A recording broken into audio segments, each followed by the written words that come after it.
गरिब हजुरआमा धेरै दिनदेखि भोकै थिइन्। भोक र मजबुरीले थलिएकी उनी घर अगाडि जमिनमा बसेर जोड-जोडले रुन थालिन्।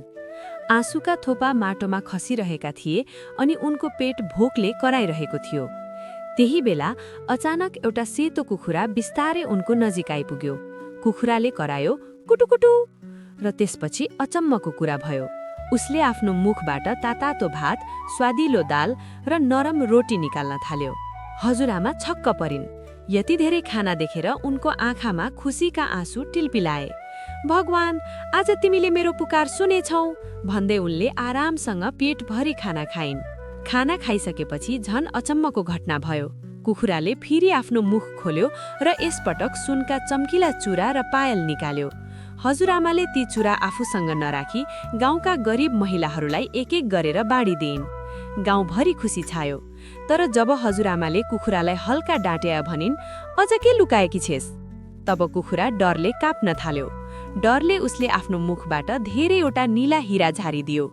हिराहरू जमिनमा टल्किन थाले। हिराको चमक देखेर हजुरआमा खुसीले झुम्न थालिन्।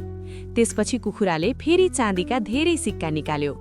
हजुरआमाले खुसीमा एउटा सिक्का आकाशतिर उछालिदिइन्। सिक्का घुम्दै तल झर्दै थियो। त्यही बेला पछाडिबाट दुईजना लोभी सिपाहीहरूले त्यो दृश्य देखे।